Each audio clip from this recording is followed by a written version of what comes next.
You're standing right in front of them. They're smiling, relaxed, comfortable, because they know your name. And you have absolutely no idea what theirs is. Not even close. Not even on the tip of your tongue. Just gone. And now the performance begins. You lean in slightly, buy time, laugh at something they said, maybe throw in a, "Hey, good to see you," instead of a name. You angle your body like you're about to move, just in case someone else says it first. You pray for an interruption, a phone call, a third person entering the conversation like a savior. And while all of this is happening on the outside, inside your head, it's one looping thought. How did I forget this again? Wait, pause. What if this isn't a flaw? What if this is actually how your brain is supposed to work? Here's the important part most people get wrong. People who forget names easily are not careless. They're not rude, and they're definitely not unintelligent. Not at all. Their brain is just prioritizing a completely different kind of information. Now, let's rewind to where it always starts. You meet someone new. Handshake, eye contact, smile. They say, "Hi, I'm Daniel." And in that exact moment, your brain is already overloaded. Your brain asks, how do I come across? Do I sound normal? What should I say next? Are they judging me? Do I like them? And somewhere in that storm, Daniel disappears. Not ignored, dropped. Because your brain made a split-second decision. Something else matters more right now than that label. Here's why. A name is one of the weakest inputs your brain receives. It's just a sound. No image, no story, no emotional weight attached to it. Compare that to everything else in that moment. Their face, their tone, their energy, the setting, the feeling. Your brain grabs all of that instantly. But the name? It has nothing to attach to.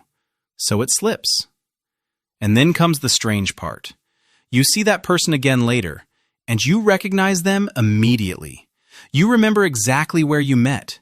You remember what they said about their job, or that story about their dog, or that weird detail about moving apartments. You might even remember what they were wearing that day. But their name? Still missing. Even if you try very hard to remember. And it feels ridiculous, because everything else is perfectly intact. Quick reality check. If your brain was actually bad at memory, you wouldn't remember any of that. But you do. So something else is going on. This is where most people misunderstand what memory actually is. Some brains store labels. Others store experiences. If you're the second type, you don't remember Daniel. You remember the guy by the coffee machine who joked about working too much and hates early meetings and goes hiking every weekend. That's how your brain files people. Names don't naturally fit into that system. Now let's bring in something real. Think about teachers.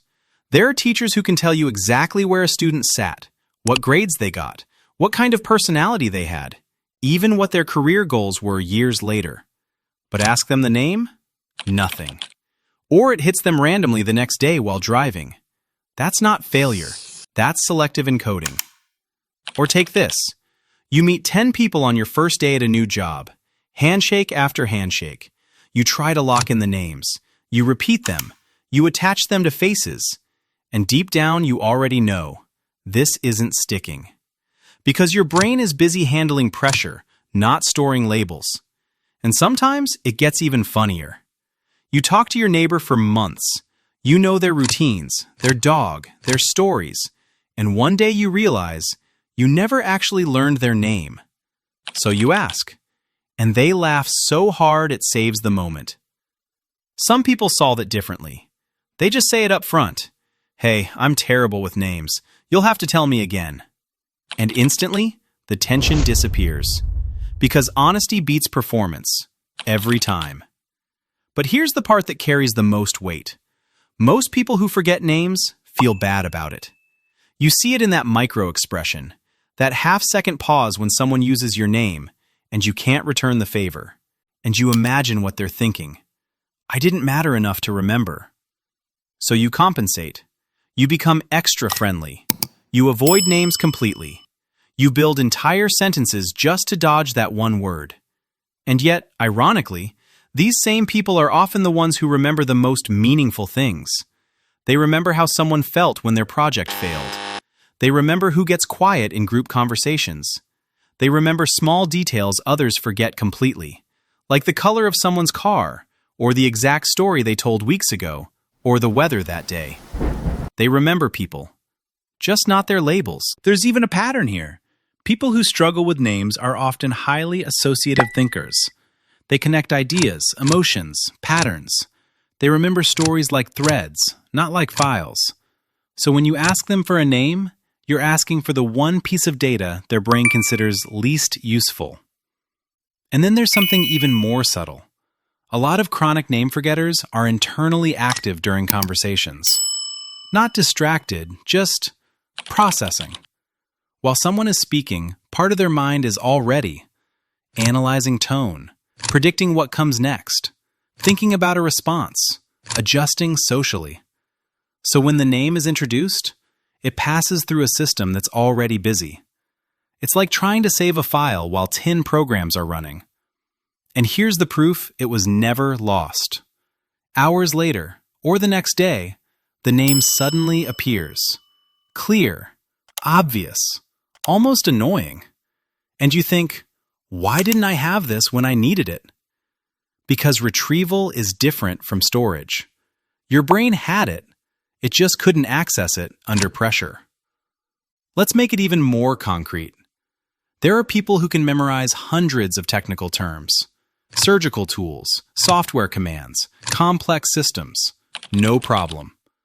But ask them for the name of someone they've worked with for months, they hesitate. They just can't remember. Blank. Not because they don't care, because one has structure and the other is just a floating label. So what do you do with this? Yes, there are certain techniques. You can repeat the name, use it in a sentence, attach it to an image. Those work because you're giving the name something to connect to. But the more important shift is this. Stop treating it like a personality flaw, because the shame is exactly what makes it worse. The more pressure you feel in that moment, the more your brain freezes. Blackout. Instead, notice what's actually happening in that situation. Are you overloaded? Are you thinking ahead? Are you trying too hard to perform socially? Or are you simply focused on the person and the setting rather than the label? Once you see your pattern, something changes. You stop fighting your brain, and you start working with it. And here's the part that really matters. At the end of the day, people don't remember you because you said their name perfectly. They remember how you made them feel. They remember if you listened to their story, if you noticed them, if you actually cared. So yes, maybe you forget names. Maybe you always will. But if you remember people, really remember them, that's a completely different level of attention. That's something that deep down impresses them far more. That's the reframe. You're not just someone who doesn't pay attention. You're someone who pays attention to everything that actually matters. Milk and honey for your soul.